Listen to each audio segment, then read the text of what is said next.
Good morning, brothers and sisters. Greeting you all from Pacdal, Baguio City, Philippines.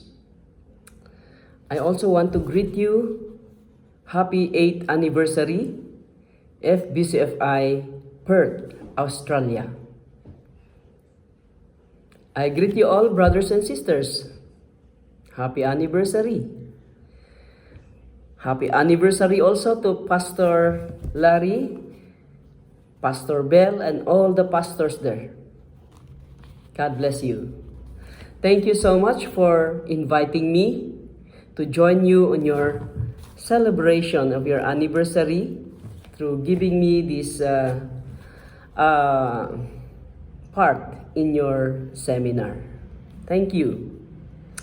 So our theme for today, or our text, is in John chapter 14 verse 12. This is our text in Free Believers in Christ Fellowship this 2025. Let's read it. John 14 verse 12.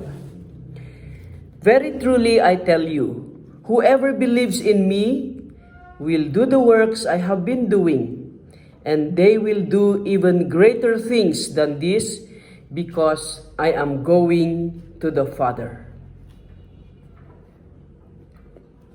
Okay, so our topic, the title, All Out for Jesus. Very good topic. And may I invite everyone to listen. And let's start through prayer. Let's all bow down in prayer. Father, in Jesus' name, we commit this subject matter unto you, Father. All out for Jesus.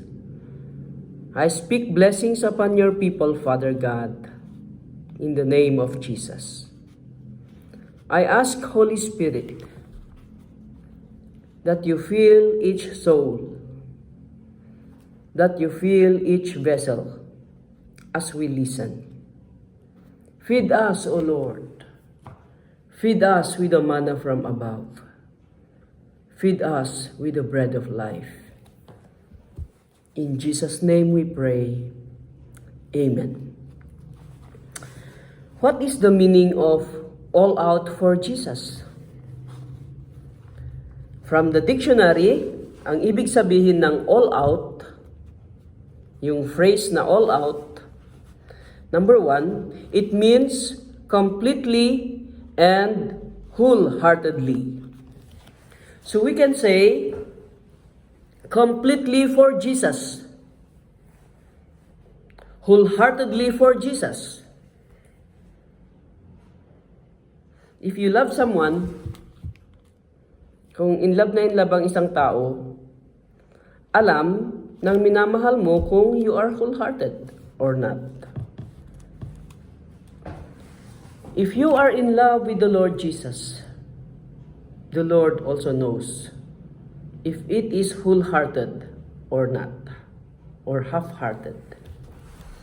Yun po ang problema ngayon ng church.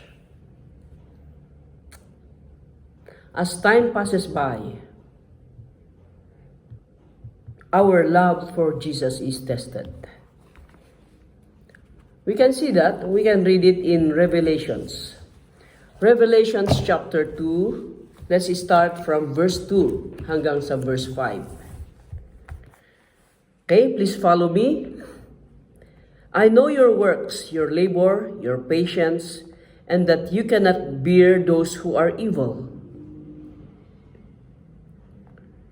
And you have tested those who say they are apostles and are not, and have found them liars.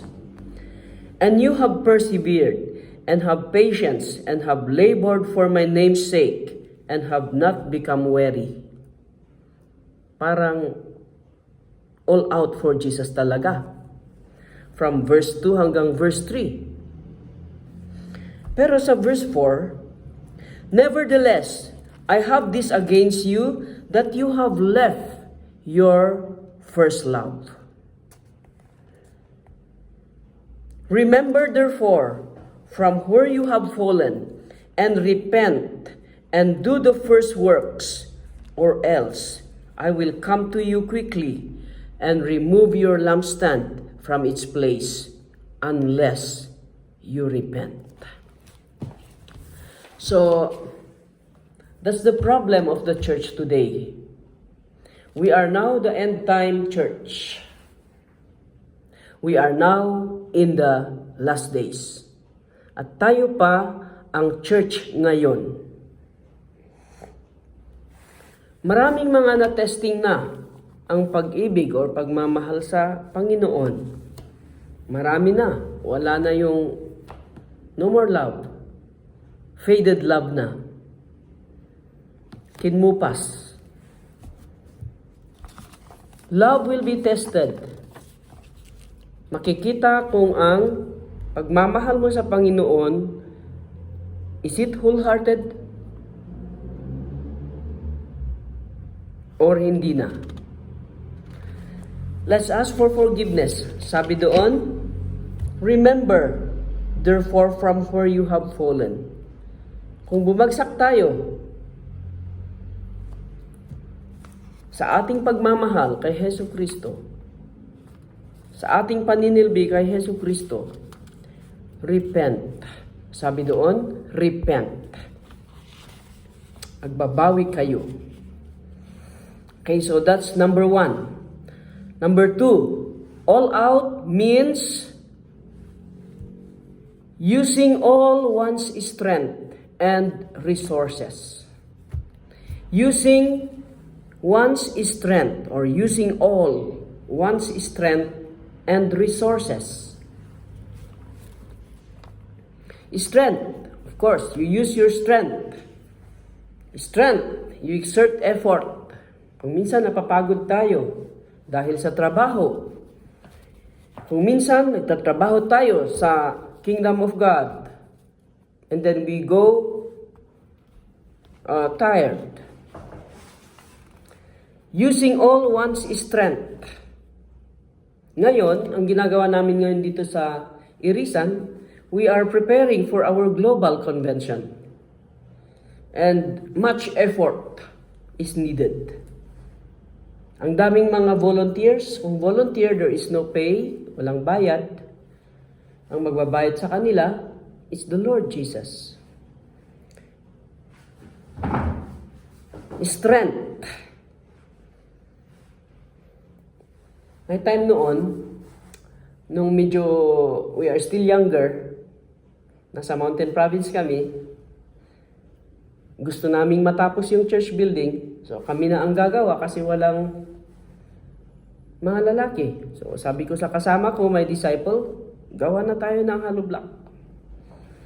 Nung natapos yung hollow block, binilang namin 30 pieces. Or 30 to, hindi ko alam, yung isang simento. So sabi namin, wow, ito ang pinakamatigas na simento. We want to serve the Lord through using our strength. Pero may pagkapalpak. Okay, using your strength. Nung nasa naktibidad kami, Pangasinan, nasisira na yung church building. And it is made of bamboo or bolo. So pumunta kami sa bundok para kukuha ng bolo. So we have to exert effort. Aakyat ka sa bundok. And then, so how many days yun? Ilang araw yun? So one time, we were resting. Natulog na kami. Pagkatapos namin kumain ng lunch, tulog. Kasi pagod. Exerting effort. And then nung may nakakita sa amin, mga lalaki, uy, may mga amaso na. Ako at yung kasama kong taga-buntok din. Kami agtrabaho. We have to exert effort. We have to use our strength for the Lord Jesus. Amen. To build the kingdom of God, we have to use our strength. You and me. Okay, another. So means using all one's strength and resources. Resources. Dito, marami nang nai-screen dito sa word na resources. We will use our wealth. We will use our blessings for the work of Jesus. Our money. Resources. Pera.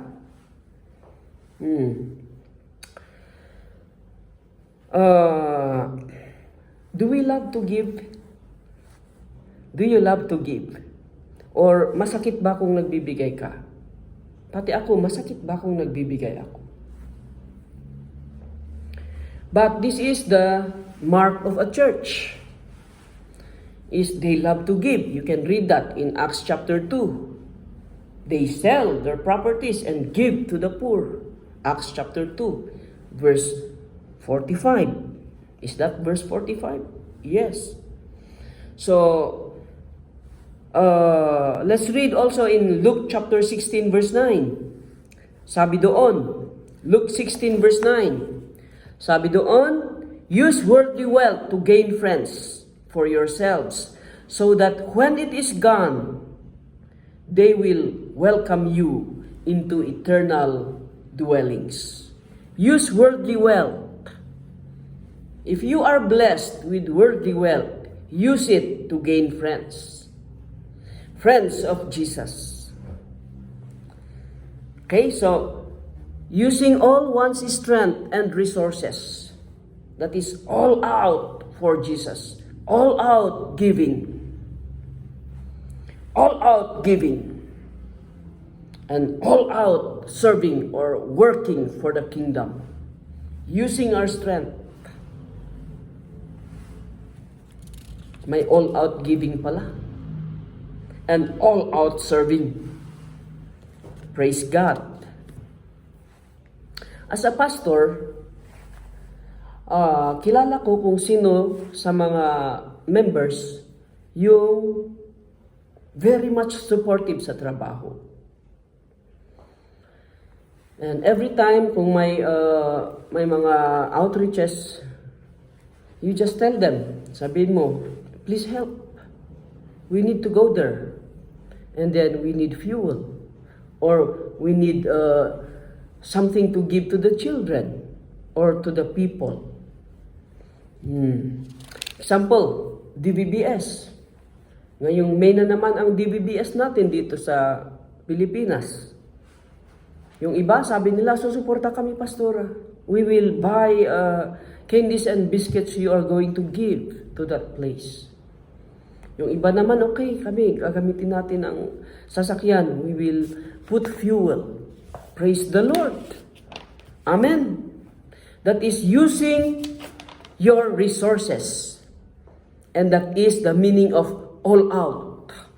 All out means using one's strength and resources to serve the Lord. All out for Jesus. All out in giving. All out in working. Praise the Lord. Hallelujah. May isang outreach tayo dun sa Bukod. It is the remotest part of Bukod, Benguet. Ang pangalan, Puudan. Aakyatin mo yung bundok if you are going to walk from Ikip going to Puudan, maybe 1.5 hours to 2 hours. Kasi, paakyat yon. But if you're going to use motor, pero walang kalsada po, trail lang. Ginagamit na, parang pagnaan, laeng. So, pag nagmumotor ka, it's only 15 minutes. So, wow. May mga motor ang mga kapatid natin. Okay, Pastora, sakay na. Last na pumunta kami 2 months ago or 1 month ago. I have to close my eyes kasi magmumotor ka para hindi ka malate sa service. And then start speaking in tongues 15 minutes paakyat. Kasi pag nahulog ka doon, patay ka. Maybe you want to watch a video, a short video, kung paano aakyat doon sa puudan. Alam nyo, ang free believers, we are called not only to the city, but we are called to the ends of the earth. Kaya yung mga ends of the earth, yun ang pinupuntahan natin kasi nag-o-open ang Panginoon doon. So may church building na tayo sa puudan. And then ang alam ko, yun na ang last na barangay. Pero may barangay pa pala after that. And then sabi ko sa pastor doon, you have to go there. You have to reach out to people. Maglalakad. Lalakarin mo yun. Okay, so that's our calling. To go to the ends of the earth. The remotest part of the earth, we have to go and reach out the people. Amen? Amen. Okay, let's watch a little of the Puudan motor trip.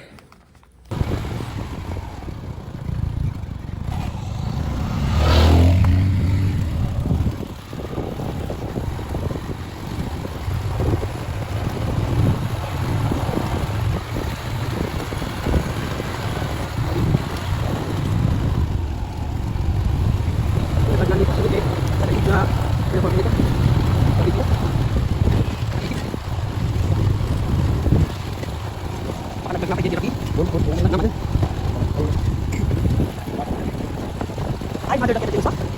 Kaya kapag yan na din sa. Oh, lagi ada tapi dah kapag yan na sa. Mag-migrate ka lang nila dapat yung pagdagilan. Gusto mo i-invite dito eh. Original mas kapag sa. Diyan sa katagan school. Na-close ka. Na-close school. Basit kami kita audio pa.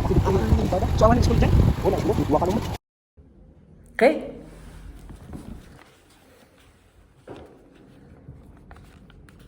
We want to invite you. Let's go there. Parang adventure yun. No? Yung iba natatakot. Maglalakad na lang. Okay, number 3. All out means, what is the meaning of the word all out? Number 3. It means with full determination and enthusiasm. With full determination and enthusiasm. Pag nagsisilbi po tayo sa Panginoon, kay Hesus Kristo, sana hindi naman po Biyernes Santo ang ating mukha.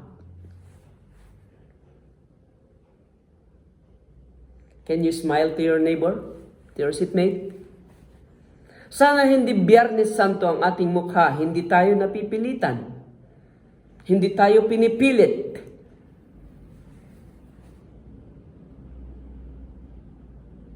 Let's serve the Lord happily.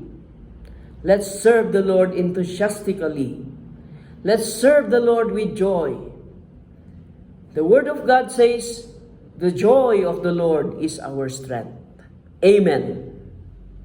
Praise God. Hallelujah. So, all out means with full determination and enthusiasm. Okay.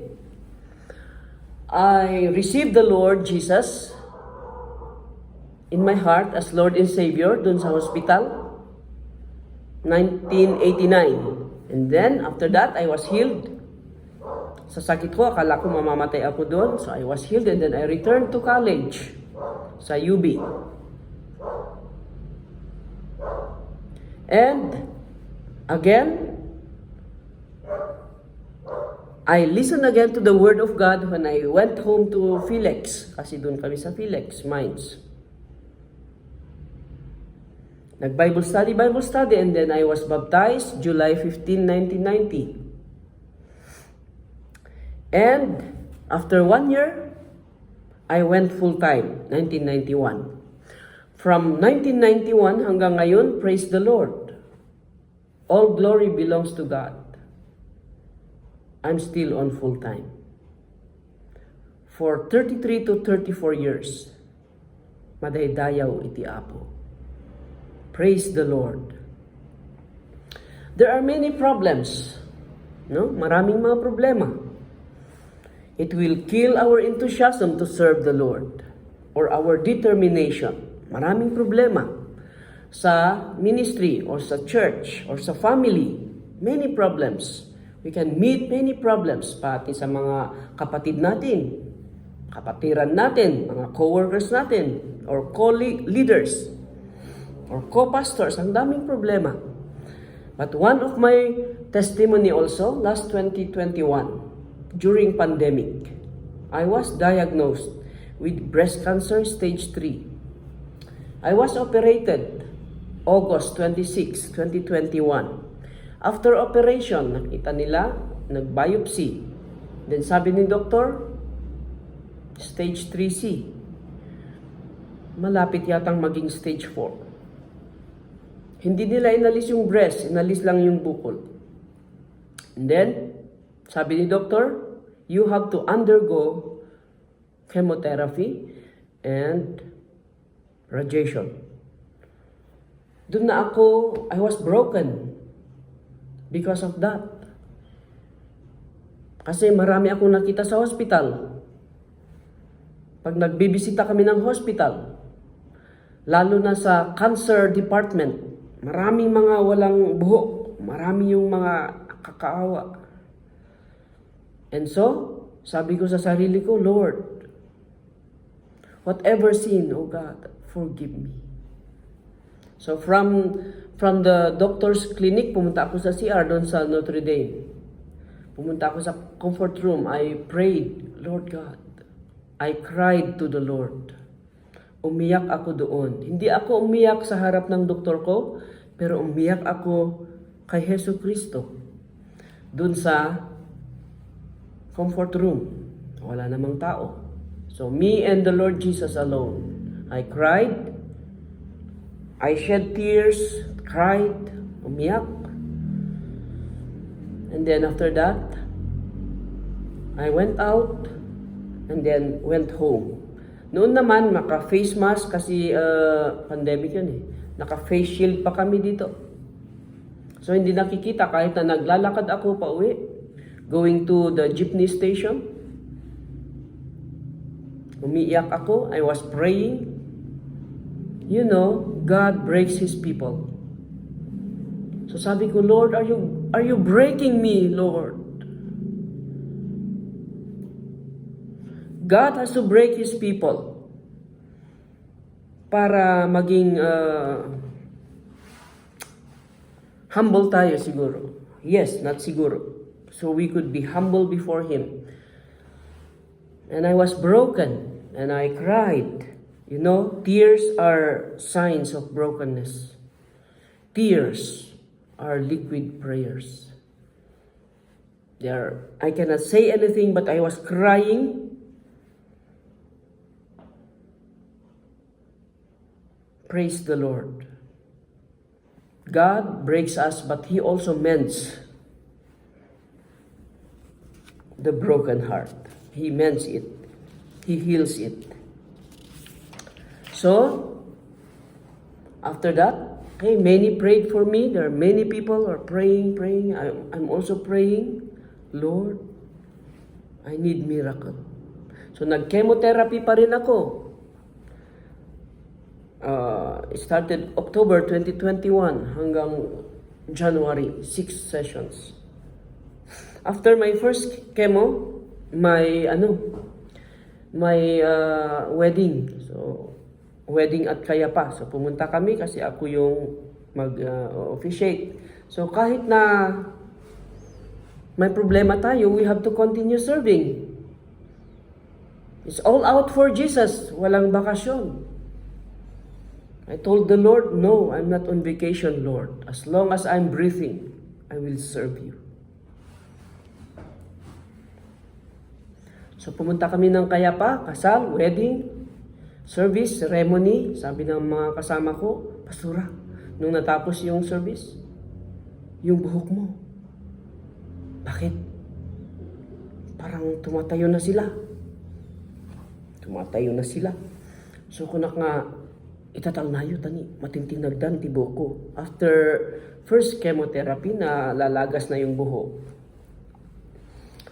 Kat idiagawid kami, ang daming buhok sa sasakyan ng kapatid natin na ginamit namin. We have to serve the Lord. Anuman ang ating itsura, anuman ang ating sitwasyon. From 75 kilos, I dropped to 59 kilos. And I have no more hair. I want to thank God there are those brothers and sisters na nagbigay ng wig. Ginamit ko yung isa, sabi ni Pastora SP, ay, hindi mo bagay yan, Pastora. Punta tayo sa SM, bili tayo ng bagay mo. At kunakin ko na, please go and buy yung parang yung buhok ko rin. So, okay, nakabili siya. Yun yung ginamit ko. I used wig for 9 to 10 months.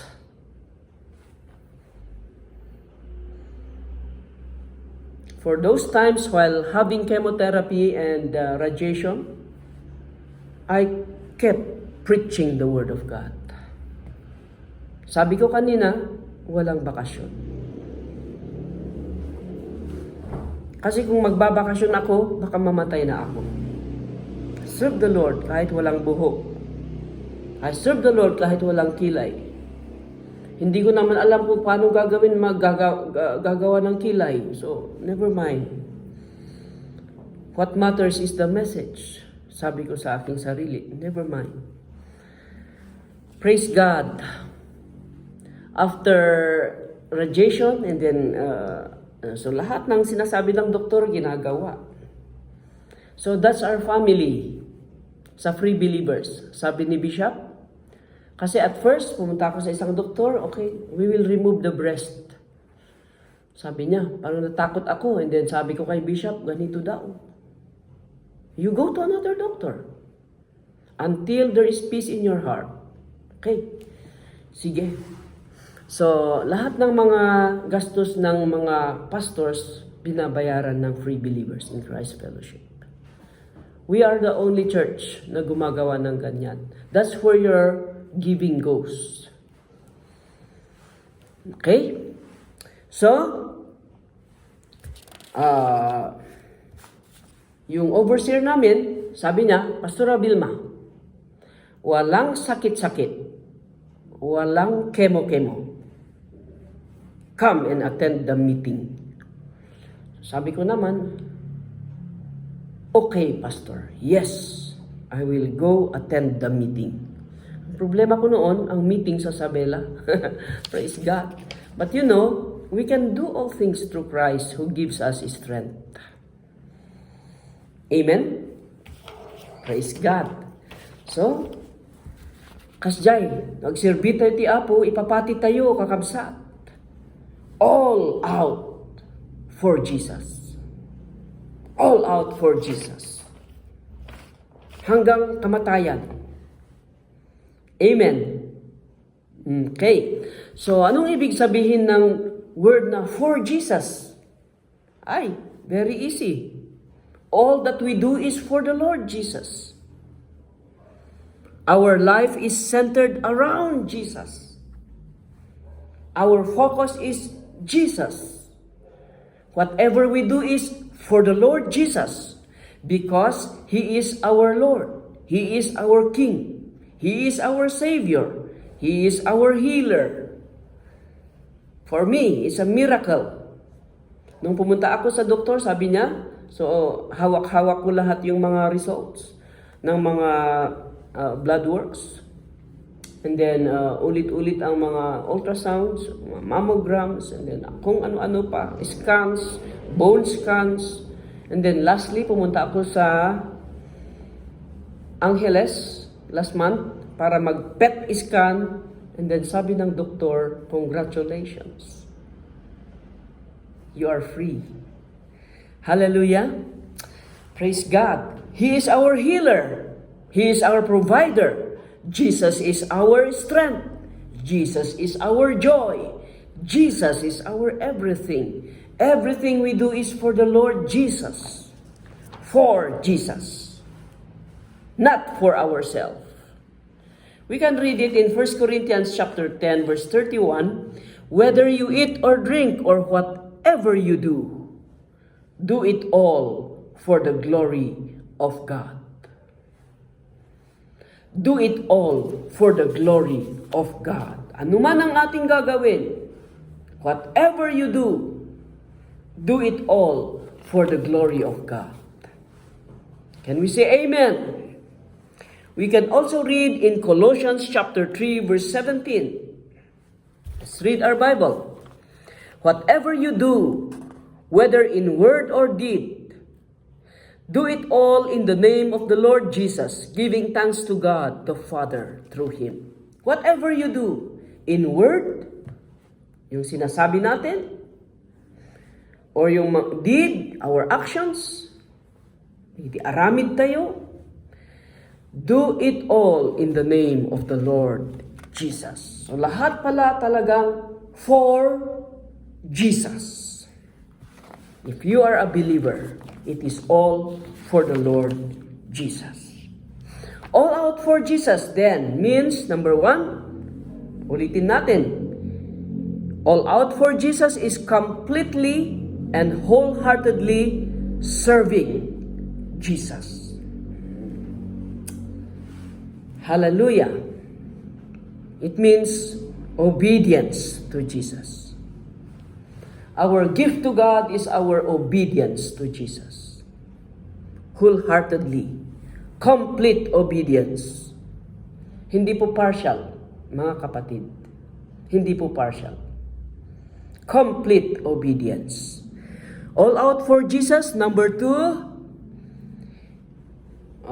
inuulit ko lang yung meaning kanina. Faithfully using our strength and resources to serve Jesus. Using your strength and your resources to serve Jesus. Hallelujah. Be generous. Love to give to God's work. Be a supporter of the ministry, brothers and sisters. Every time you are giving, you are planting seeds. Time will come, you are going to reap what you have planted. Ag-apit ka, itiin mo lang. So be a supporter of the ministry. Kung ano man ang ministry ninyo dyan sa Perth, Australia, be involved. Maybe through working or serving or giving. Okay, number three. All out for Jesus is serving Jesus with full determination and enthusiasm. Determination, ipapatin, do your best to complete or to do it or to whatever you have determined to do. Okay, so serving Jesus with full determination and enthusiasm. Serving with joy. Hallelujah. Number four, all out for Jesus is a commitment to follow Jesus. A commitment. All out for Jesus is a commitment. What is the meaning of commitment? Okay, punta ulit tayo sa dictionary. Sabi dito sa dictionary, it means dedicating oneself to service to God and to others. Dedicating oneself to service to God and to others. So it's dedicating. You're giving yourself to serve. Another meaning ng commitment, it is a firm decision to do something. Firm decision to do something. Na bakod nga desisyon deta. A firm decision to do something. Another meaning ng commitment, to be loyal to someone. Dito sa Pilipinas ngayon, may mga Marcos loyalists, may mga Duterte loyalists. But we are Jesus loyalists. Amen. So commitment. Let's study also the three levels of commitment. Alam ko, ang mga na adal yu dayto yan. Maybe you have studied already, but let's review it. The three levels of commitment. Number one, commitment to God. Yun yung you have to give your life to the Lord wholeheartedly. It is a 100% surrender of our lives to God. The word surrender is a powerful word. If there is no surrender, there is no salvation. You have to surrender your life to God.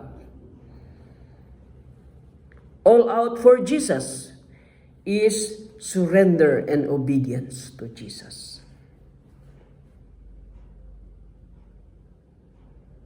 Especially now, there are many signs now that we are in the very end times. The last days of the last days. Tingnan ninyo. Okay, earthquake sa Thailand. War. Rumors of war dyan sa Taiwan versus China. Alam nyo, pag nagkagera ang Taiwan at China, we are so very near. We are here in the Philippines. We are affected. So we have to pray. Commitment to God. We have to be serious with our faith now. Kailangan na magseryoso. Kasi nakikita natin with our own eyes that it is the last days. Ang dami ng signs. Ang dami ng sinyal. Commit your life to the Lord. Number 2, commitment to the church. We need a church. Everybody needs a family. Lahat ng tao may pamilya. Pati rin sa spiritual. Everybody must have a church.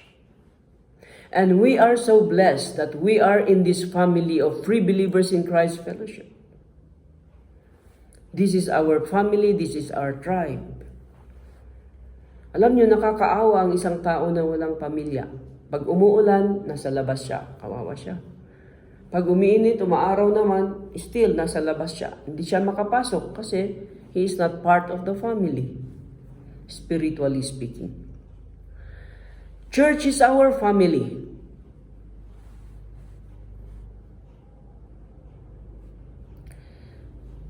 Every time there is a problem, we do not change family name. We do not change family. Every time na may shaking, hindi tayo nagpapalit ng pamilya, mga kapatid.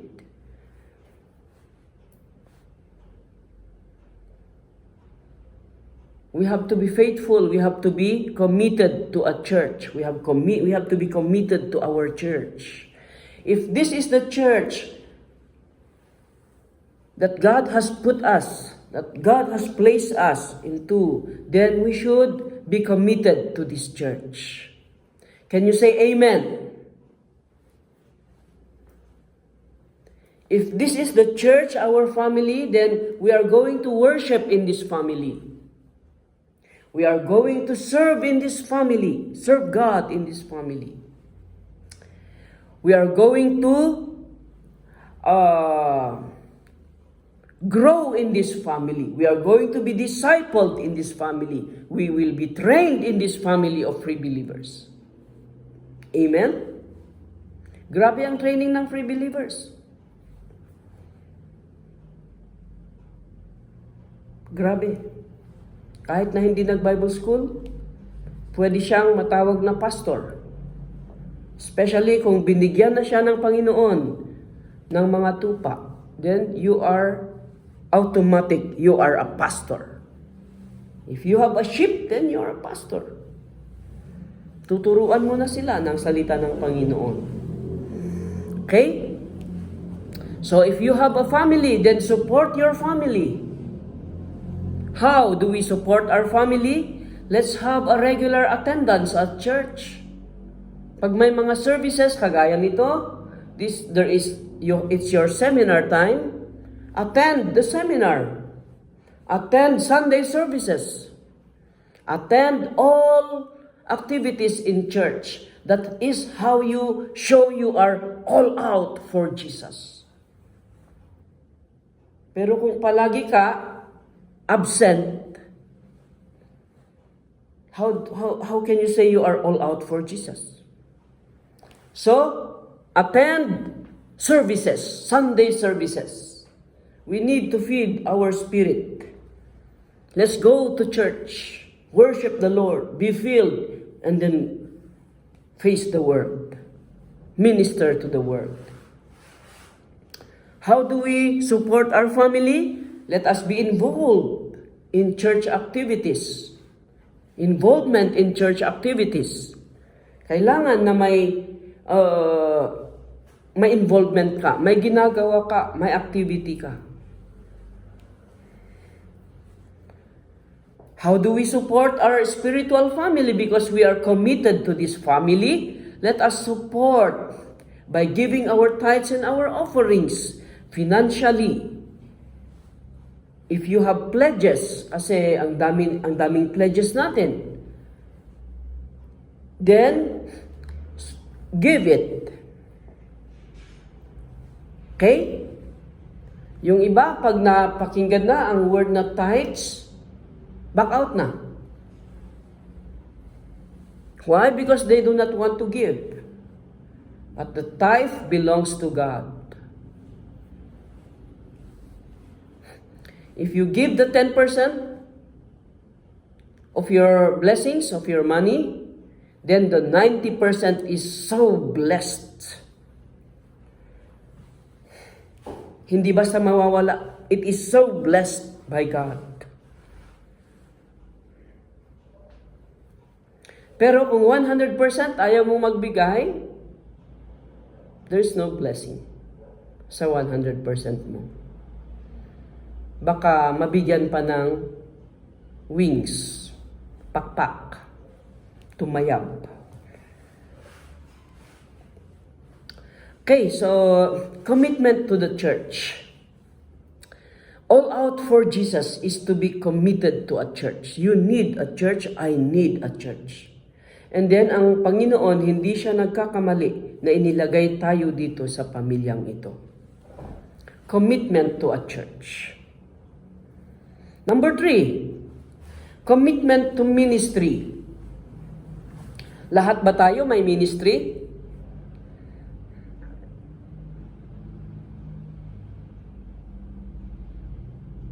Do we all have ministries? Are we doing something for the Lord? Are you serving God?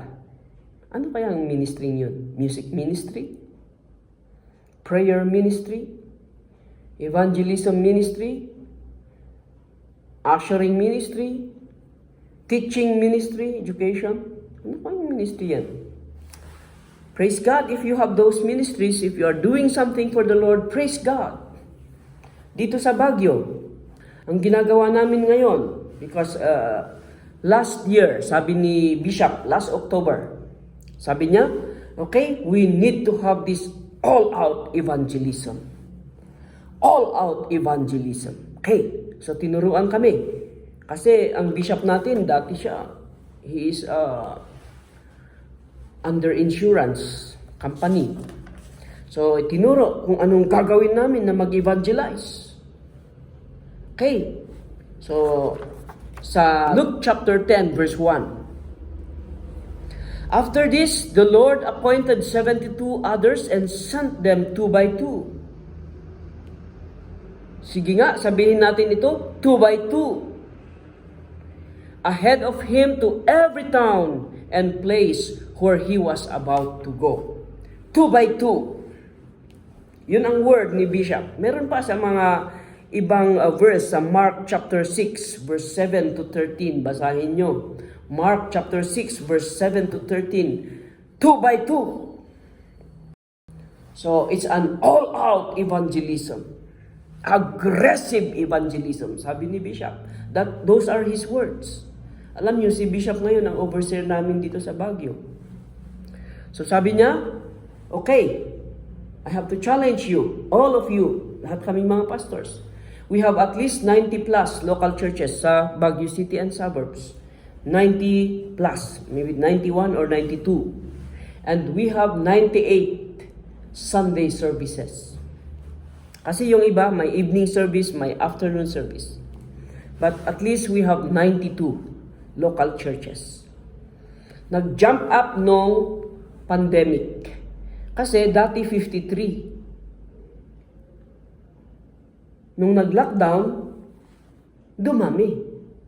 Naging plus 53 plus 40 local churches. Praise God. Hallelujah. Ni Jesus laeng ti makaaramid ijay kakabsat. Okay, so sabi ni Bishop, go out 2 by 2. Go and visit the sick. Go to the hospital, pray for all those who are sick. Go and evangelize 2 by 2. Basta yung word na 2 by 2. So, okay, 2 by 2. So, we have grouped our members. Okay, sa isang organization, for example, men's group, okay, group yourselves 2 by 2. Sabi namin. And then sa women's group, group yourselves 2 by 2. And then each one, go and visit. Sa young adult, go 2 by 2. And then sa young people, karamihan ng mga young people, they are students. Group yourself 2 by 2. And then go visit, go visit, go visit. Go evangelize, go what else? Distribute tracts. Go, go, go. Reach out. So, maybe 2 weeks ago, 2 by 2 nga eh. Sabi ni Bishop, so we went to one place dun sa Aringay, Lumas, boundary ng Tuba at Aringay, doon. Okay? Apply the Word of God, 2 by 2. Kung sana may papakita ko yung picture, or yung, yung video clips, kung pwede. Kasi kasama namin si Mother Marina, 83 years old. May lalakarin kami ang nagadayo. At sumama pa yung mga senior citizen. And so, we divided ourselves 2 by 2 sa lugar na yon. And then, all of the houses in that place were visited. And a church was planted. Sa Aringay, Lumas, Aringay. May church na tayo doon. Wala pang church building, pero may church na kasi may mga tao. And then, SM, Ilocano, Sirok, Timanga. Tagalog nyo na. Okay, all-out evangelism. It is for the Lord Jesus. All out for Jesus means there is all-out evangelism. What are we doing? Are we evangelizing? Sabi pa ni Bishop, okay, have a piece of paper. Write all the names of those people whom you are going to reach out. And then, get a partner and then go visit. So, sulat namin ang pangalan. Sige, sulat. And then go and visit. Praise God. Hallelujah. That's all-out evangelism. Pero nagka-problema dun sa Lions. Sabi ko sa kanila, okay, there's a challenge. We are going to double ourselves. Each one, bring one. Each one, bear fruit. Minimum of 1 soul. So if we are more than 100 at Lions Club, kasi may mga at least more than 100 committed member, 110, nag-commit, nagpirma ng commitment form. So if we are going to bear fruit, magiging more than 200 tayo. Before pandemic, 350 ang member ng Lions. After pandemic, kasi we started 16 local churches. Sa mga barangays, kasi nag-close ang Lions ng almost 1 year during the pandemic. So we have to start churches, house churches. And then when Lions opened, okay, nagsubli kami ijay. Pero yung 16 local churches na open, they have to stay in their local church. Those are house churches. Pero yung mga walang local church nagbalik sa Lions, there are only very few. Yun nga, more than 100 lang. And then we are tested. Sabi ko, bakit? Why? We are supposed to double ourselves. Bakit bumababa? iti attendance tayo. So we need again to pray. All out prayer. Prayer, prayer, prayer. Friday evenings, all night prayer.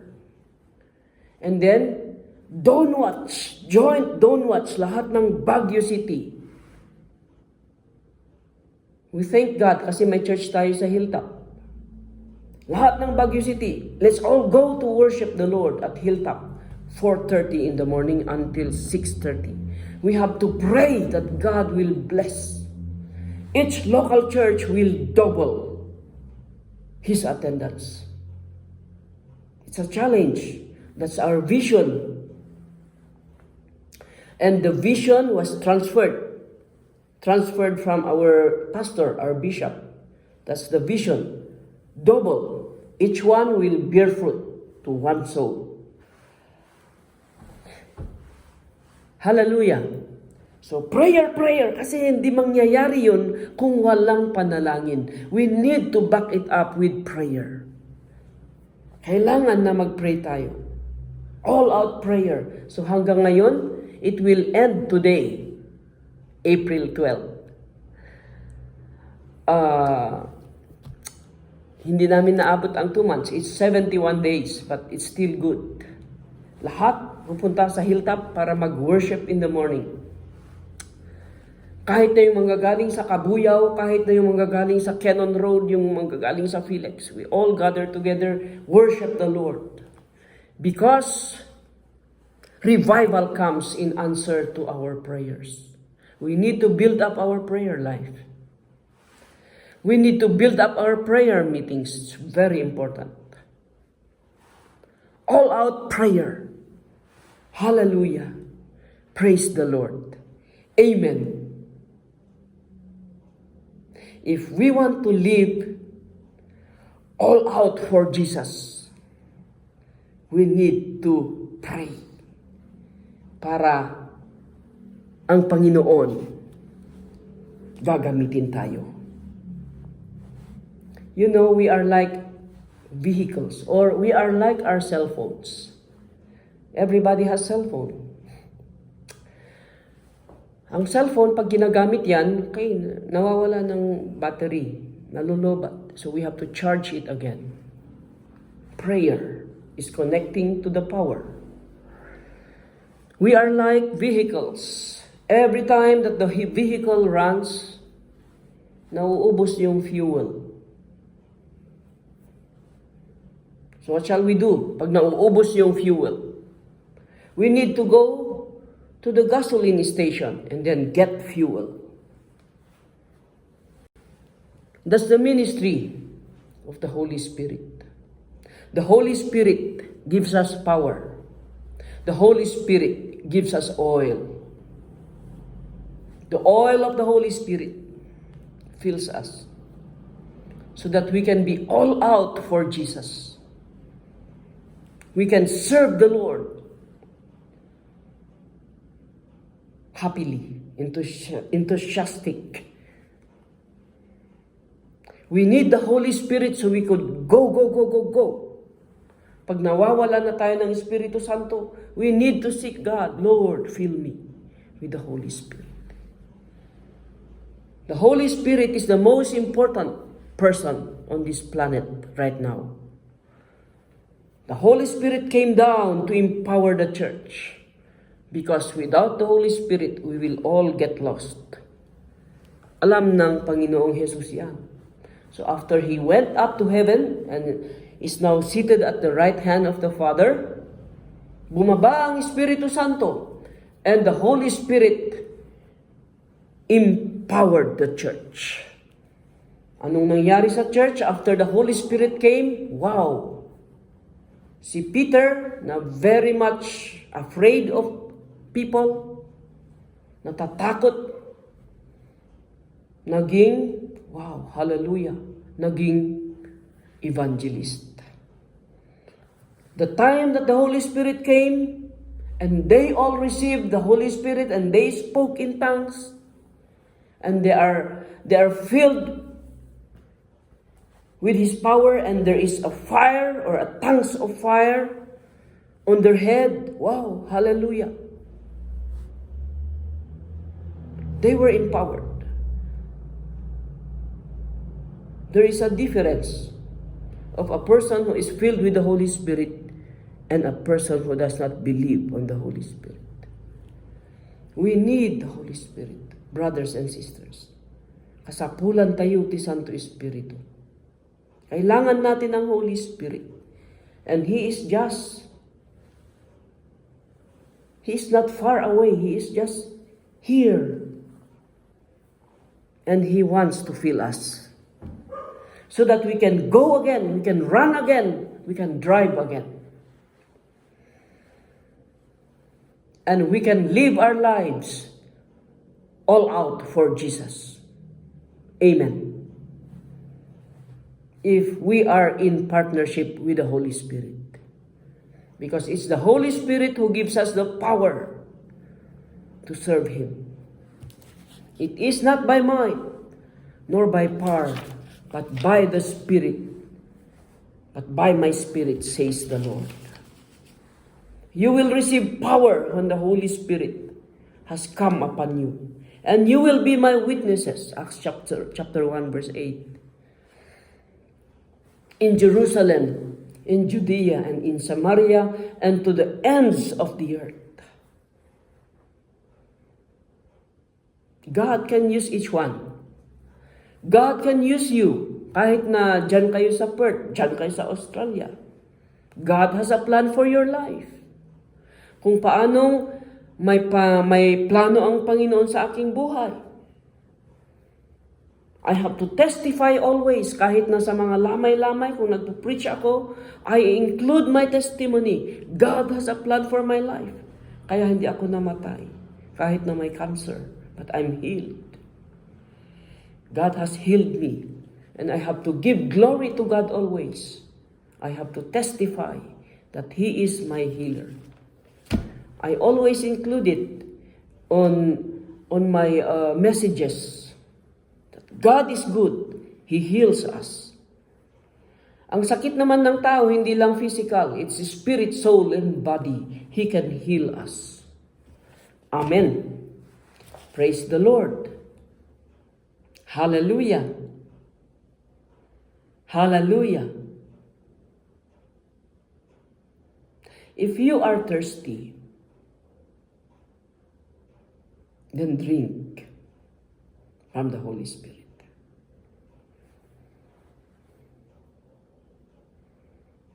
But if you are not thirsty, if you are not hungry, you do not need food, you do not need water. But if there is hunger and there is thirst, God knows it.